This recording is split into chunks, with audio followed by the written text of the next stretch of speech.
घर में जब हम कोई निर्माण कार्य करते हैं या कोई अपना घर खरीदने के लिए जाते हैं तो सीढ़ियों का कंस्ट्रक्शन कई बार सिर दर्द का कारण बन जाता है, क्योंकि सब कुछ सही है, सीढ़ियां गलत दिशा में बनी हैं, तो यह घर आपको नहीं खरीदना चाहिए।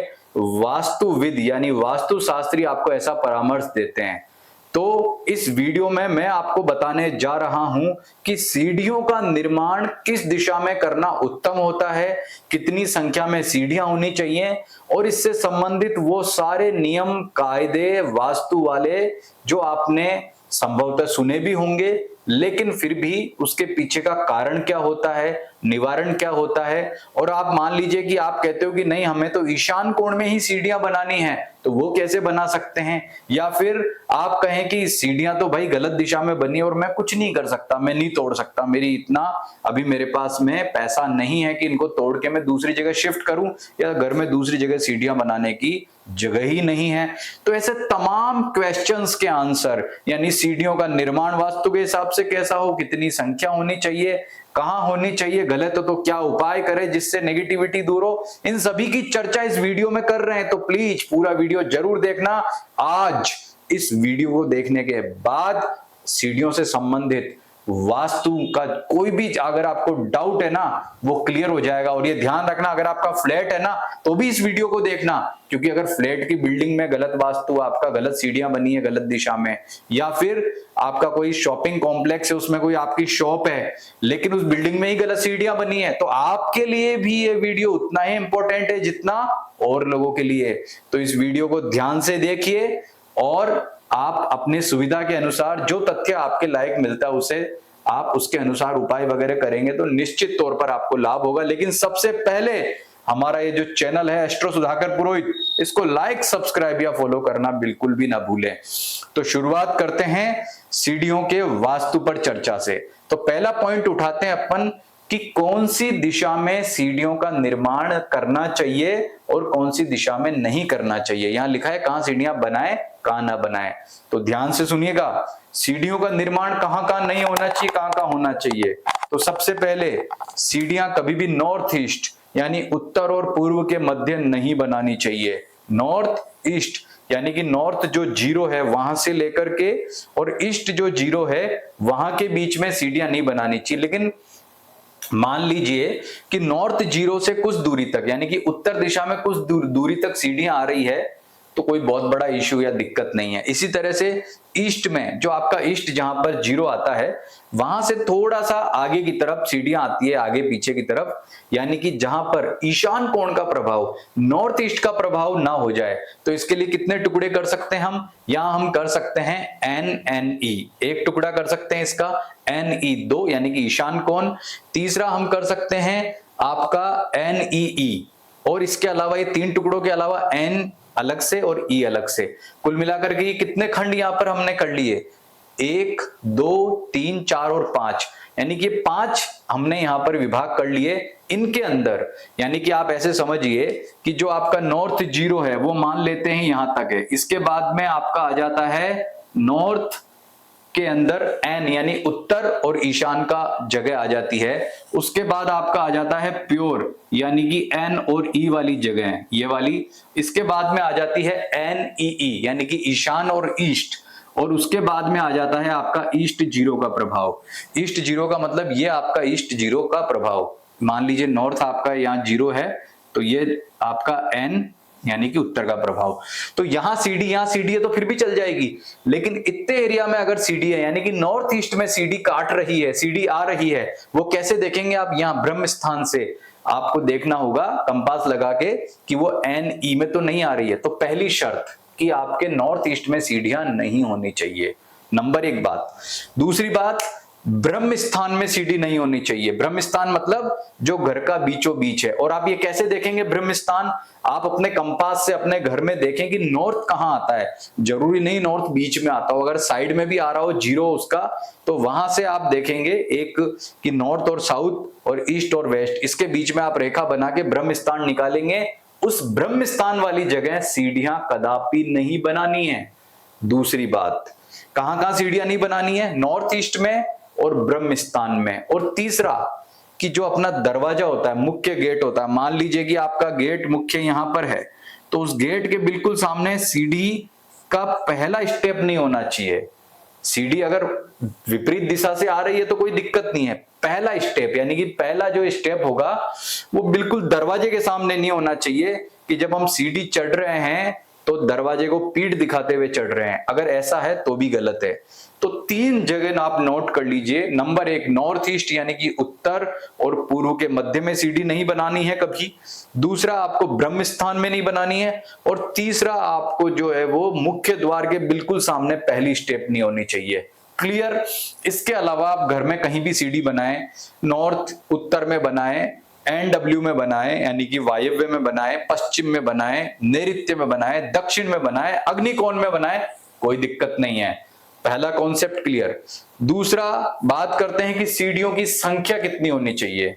तो सीढ़ियों की संख्या का एक सिंपल सा नियम है, आपको ज्यादा उलझना नहीं है। वो जो कैलकुलेशन करते हैं यम वाली, उसमें नहीं। अपने को सिंपल सा सिद्धांत है कि सम संख्या में सीढ़ियां नहीं होनी चाहिए। यानी सीढ़ियों की संख्या जो है यदि 2 है, 4 है, 6 है, 8 है तो नहीं, वह गलत है। सम संख्या में नहीं होनी चाहिए और विषम संख्या में स्टेप्स होनी चाहिए। लेकिन विषम संख्या में भी कितनी होनी चाहिए कि अगर हम उसमें 3 का भाग दे रहे हैं, 3 से उसको डिवाइड कर रहे हैं, तो लास्ट में 0 नहीं बचना चाहिए। अगर 0 बच गया तो दिक्कत है। कैसे? मान लीजिए कि 7 सीढ़ी है और 3 का हमने भाग दे दिया, तो यहां पर जो है यहां 1 बचा है तो ठीक है।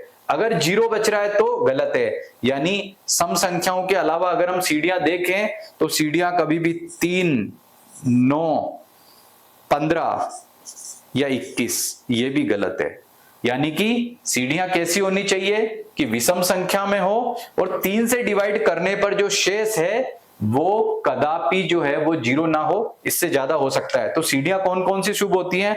सीढ़ियां ठीक है 5 उत्तम है, 7 या फिर 11 या फिर 13, 17, 19 और 19 के बाद में 23, ये सीढ़ियां शुभ है। और नॉर्मली जो एक फ्लोर पे सीढ़ियां होती है वो 17, 19 या 23 होती है। और आपको मैं एक राय दूंगा, आप अपने घर में कंस्ट्रक्शन करवा रहे हो, मेरा कहना मान करके देखिए, जब रहना शुरू करोगे तो मजा आ जाएगा। सीढ़ियों की चौड़ाई कभी भी जो है ना सकड़ी ना रखें, 3, 3.5 फीट अच्छी रखें, चौड़ी सीढ़ियां रखें। और जो उसका स्टेप होता है वह आप लालच ना करें। हो सकता है जगह थोड़ी सी ज्यादा घेरेगी लेकिन रहने का मजा आएगा। खासकर वो लोग जिनको डबल स्टोरी बनानी है या 2 फ्लोर बनाने हैं ग्राउंड फ्लोर के अलावा, उनको एक तो सीढ़ियां चौड़ी रखनी चाहिए ताकि सामान वगैरह ले जाने में कभी दिक्कत ना हो। दूसरी बात, चौड़ी के अलावा जो स्टेप आप रखेंगे ऊंचाई की, वो आप बहुत कम रखें। मैं तो कहूंगा कि नॉर्मली लोग 9 इंच भी रखते हैं, 8 इंच भी रखते हैं, 7 इंच भी रखते हैं। मैं तो कहता हूं कि आप 6 इंच रखिए, सीढ़ियां रखिए अपने एक फ्लोर पर 23 सीढ़ियां, यानी कि 19 नॉर्मली लोग रखते हैं, 10 से 11 फीट की छत होती है तो। लेकिन मैं कहूंगा कि आप 23 सीढ़ियां रखिए। आप देखना जब आप रहना शुरू करोगे और उन सीढ़ियों पे आप चढ़ोगे ना, तो घुटने में कभी जोर नहीं आएगा, कभी थकान अनुभव नहीं करोगे। आपको लगेगा कि ये हमने अपने जीवन का सबसे बेस्ट डिसीजन लिया है। तो आपको क्या करना है, सीढ़ियां भी चौड़ी रखो, इतनी चौड़ी कि कम से कम आपका जो वो एरिया है ना, 12 फीट में आप सीढ़ियां बनाइए चौड़ाई में। 12 फीट में सीढ़ियां बनाएंगे तो बीच की जगह छोड़ करके, या आप 10 फीट में भी बनाते हैं तो 10 फीट में भी जो चौड़ाई है वह पर्याप्त रहेगी। तो सामान ले जाने में, कोई भारी सामान ले जाने में और चढ़ने में बहुत इजी रहेगा। मान लीजिए 2 लोग एक साथ सीढ़ियों से उतर रहे हैं, वो भी इजी रहेगा। कहने का मतलब, घर में सीढ़ियों का निर्माण अच्छा करोगे तो उसका लाभ आपको बेटर मिलेगा।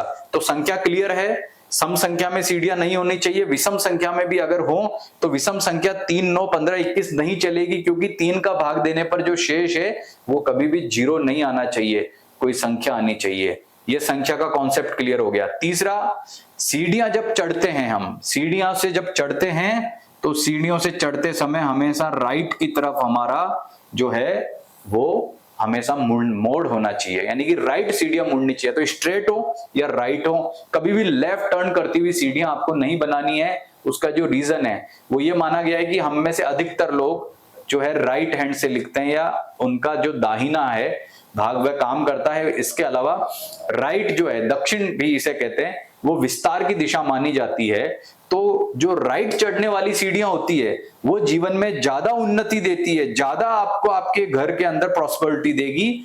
तो चढ़ती हुई सीढ़ियां हमेशा राइट में, उतरती हुई लेफ्ट में, यानी कि उतरते हुए तो स्वतः ही लेफ्ट में हो जाएगी। तो ये भी चीज का आप ध्यान रखें कि सीढ़ियां चढ़ते हुए हमेशा आपके राइट में होनी चाहिए। तो ये कॉन्सेप्ट मैंने आपको यहां बताया है, संख्या का बताया है और सीढ़ियों के निर्माण का बताया है। अब थोड़ा सा बात करते हैं, सीढ़ियों के निर्माण में बहुत सारे कंफ्यूजन है। जैसे नॉर्थ ईस्ट में सीढ़ी है, लेकिन मान लीजिए आपका घर ऐसा है, बड़ा प्लॉट है, आप डुप्लेक्स बना रहे हैं। डुप्लेक्स में मान लीजिए एक सीढ़ी तो आपने बाहर कंक्रीट की लोहे वाली बना दी, लेकिन आप चाहते हैं कि घर के अंदर हम एक ऐसी सीढ़ी बनाना चाहते हैं जो नॉर्थ ईस्ट में आ रही है, मजबूरी है हमारी। तो अगर आप मान लीजिए नॉर्थ ईस्ट में सीढ़ी बनाना मजबूरी हो आपकी, लेकिन वह ध्यान रखें ओपन टू स्काई नहीं होनी चाहिए, तो आप लकड़ी की या दूसरा जो हल्का मेटल आता है उसकी सीढ़ी बना सकते हैं नॉर्थ ईस्ट में भी। लेकिन ध्यान रखना हल्का मेटल होना चाहिए, जैसे वुड है वो हल्की होती है, कोई दिक्कत नहीं है। तो ऐसी स्थिति में आपको नॉर्थ ईस्ट में भी सीढ़ी आप बनाएंगे तो उसका दोष इसलिए नहीं होगा क्योंकि नॉर्थ ईस्ट में सीढ़ी बनाना इसलिए नेगेटिव मानते हैं क्योंकि वह वास्तु पुरुष का मुख है। ये वास्तु पुरुष के मुख के ऊपर भारी कंस्ट्रक्शन कर देते हैं, क्योंकि सीढ़ियों में जो है काफी भारी कंस्ट्रक्शन होता है। सबसे ज्यादा कंक्रीट, सबसे ज्यादा लोहा, सबसे ज्यादा सीमेंट सीढ़ियों में लगता है, पत्थर लगता है, इसलिए भारी हो जाता है ना। इसलिए नॉर्थ ईस्ट में या ब्रह्म स्थान में जो है सीढ़ियां बनाना वर्जित माना गया है, नेगेटिव माना गया है।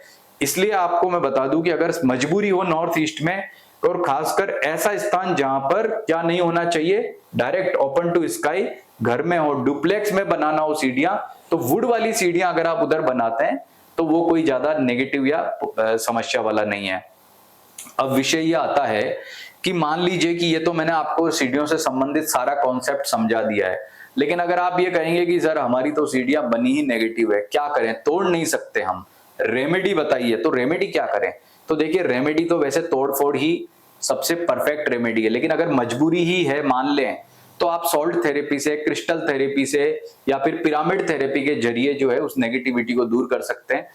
सॉल्ट थेरेपी में क्या होता है, जो पत्थरी चट्टानी नमक जो होता है वो किसी कांच की कटोरी में या प्लास्टिक की कटोरी या डब्बे में ओपन करके आप सीढ़ियों के नीचे रख दें और हमेशा हर 15-15 दिन में उसको परिवर्तित करते रहें। ये सॉल्ट थेरेपी है। पिरामिड थेरेपी की उसके नीचे आप पिरामिड लगा सकते हैं।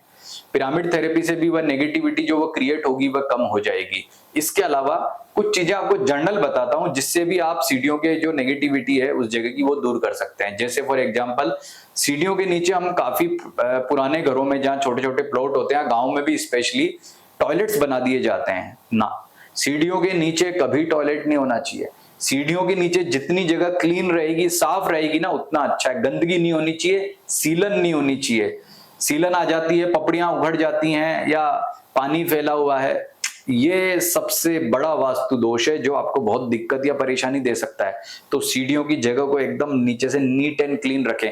चाहे आपने उसके ऊपर कोई उसको एक तरह से स्टोर बना दिया है, तब भी स्टोर में कोई सामान रखा है तब भी गंदगी ना हो, इस बात का ध्यान रखना है। स्पेशली कोई लिक्विड फैला, जैसे मान लो पानी फैला हुआ है, गंदगी वहां आ रही है, जाले आ रहे हैं, ये बिल्कुल नहीं होना चाहिए। अगर ऐसा है तो ये वास्तु दोष होगा। टॉयलेट नहीं बनाना है, टॉयलेट है तो वहां से हटा दीजिए, नहीं तो ये भी एक बहुत बड़ा वास्तु दोष है।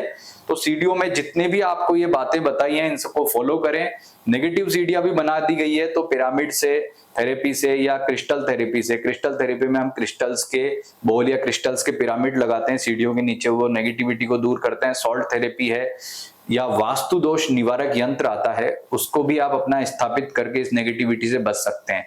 लेकिन ध्यान रहे कि अगर ईशान कोण या ब्रह्म स्थान में सीढ़ियां हैं तो उसका सबसे नेगेटिव इंपैक्ट क्या होता है कि वह आपके आर्थिक स्थिति को प्रभावित करती है। तो आर्थिक स्थिति प्रभावित हो रही है लगातार, समझ में नहीं आ रहा उसका क्या रीजन है। तो इसका एक बहुत बड़ा रीजन ये भी है। और एक रिफ्लेक्शन थियरी भी होती है जिसमें क्या करते हैं कि जिधर सीढ़ी होनी चाहिए उधर एक ऐसा शीशा लगा दिया जाता है कि जो गलत दिशा में सीढ़ी बनी उसको रिफ्लेक्ट करता है वो।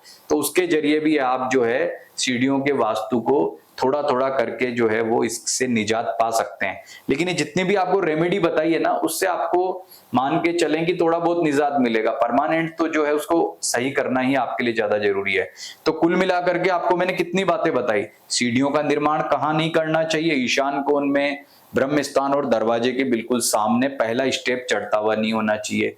सीढ़ियों की संख्या क्या होनी चाहिए, विषम, यानी कि विषम का मतलब ये होता है कि 1, 5, 7 ऐसी हो, लेकिन उसमें भी वो संख्या ना हो जिसको 3 से डिवाइड करने पर शेष जो है वो 0 बचता हो। ये संख्या बता दी। हमेशा राइट टर्न करती हुई होनी चाहिए, ये बात का विशेष ध्यान देना है। और अगर आपने गलत दिशा में बनाई तो उसका मैंने आपको रेमेडी भी बताई है। और ये ध्यान रहे कि जो रेलिंग्स आप बना रहे हैं सीढ़ियों में, उसमें भी रेलिंग्स पे ब्लैक कलर नहीं करना है आपको। आप रेलिंग लोहे की भी करते हैं तो पेंट जो है दूसरे कलर का कर लें, वो ज्यादा अच्छा रहेगा। और रेलिंग्स में जो डिजाइन आप दे रहे हैं उसमें भी ध्यान रखें, तीर वाला डिजाइन नहीं, एक सिंपल सा डिजाइन आप देंगे तो आपके लिए ज्यादा बेटर और अच्छा रहेगा। और आजकल तो स्टील और कांच, वुड, इनका भी जो है रेलिंग दिया जाता है, तो वो भी आप अगर देना चाहते हैं तो कोई दिक्कत या परेशानी नहीं है। और कुछ छोटी मोटी टिप्स और आपको बता रहा हूं जो सीढ़ियों के निर्माण में आपको ध्यान रखने हैं। नंबर 1 बात, सीढ़ियां जहां भी हो वहां पर्याप्त उजाला हो, और वो भी नेचुरल। यानी कि आपकी सीढ़ियां ऐसी होनी चाहिए कि घर में लाइट आए या ना आए, सीढ़ियां चढ़ते समय दिन में, रात में तो चलो ठीक है, वह लाइट ओपन करनी पड़ेगी, दिन में कोई लाइट ना जलानी पड़े, प्रकाश ना करना पड़े, ऐसा। दूसरा, सीढ़ियों में जो आप पत्थर लगा रहे हैं, जो भी आप लगा रहे हैं, वो ज्यादा डार्क ना लगाएं। बिल्कुल डार्क लगाने से क्या होता है कि वो वास्तु के पॉइंट ऑफ व्यू से ज्यादा अच्छा नहीं मानते। लाइट पत्थर आप काम में ले सकते हैं। लाइट का मतलब बिल्कुल व्हाइट नहीं, लाइट का मतलब जो हल्के कलर में होता है। और तीसरा, आजकल जो है सीढ़ियों में ग्रेनाइट्स का यूज ज्यादा होने लगा है, या सीढ़ियों के लिए अलग से टाइल्स भी आने लगी है। पर जो स्लिप वाली, जो जिसमें स्लिप होने का खतरा रहता है, ऐसा कोई पत्थर का इस्तेमाल आपको सीढ़ियों में नहीं करना, वरना कोई व्यक्ति गिरेगा तो बहुत ज्यादा चोटिल हो सकता है। कई बार सीढ़ियों में पहुंचा या सफाई होती है, वहां पानी रह जाता है तो वो घातक सिद्ध हो जाता है। तो उसके लिए आप जो है वो कोई रफ पत्थर जो होता है ग्रेनाइट्स का, वो सबसे बेस्ट है। क्योंकि आजकल के मार्बल्स में जो है क्रैक्स आते हैं, तो सीढ़ियों में आज नहीं लेकिन 4 साल बाद, 5 साल बाद, 10 साल बाद मार्बल्स की सीढ़ियां फट सकती है। तो मार्बल्स भी लगाएं तो मजबूत वाला, नहीं तो ग्रेनाइट्स का, या जो स्पेशली सीढ़ियों के लिए जो टाइल्स बन रही है उनका प्रयोग आप कर सकते हैं। तो इन सभी बातों को अपनाइए, निश्चित तौर पे आपके घर में सीढ़ियां अच्छी बनाइए, तो निश्चित तौर पे वो आपकी उन्नति में और आपको आगे बढ़ाने में सहायक सिद्ध होगी। और अगर हाँ, वास्तु संबंधित कोई भी परामर्श आप जानना चाहते हैं, या आपको जो मैंने वीडियो बताया उसमें कोई डाउट्स है, तो उसको क्लियर करने के लिए जो नीचे नंबर दिख रहे हैं, या आप कॉल करके हमसे परामर्श ले सकते हैं। नमस्कार।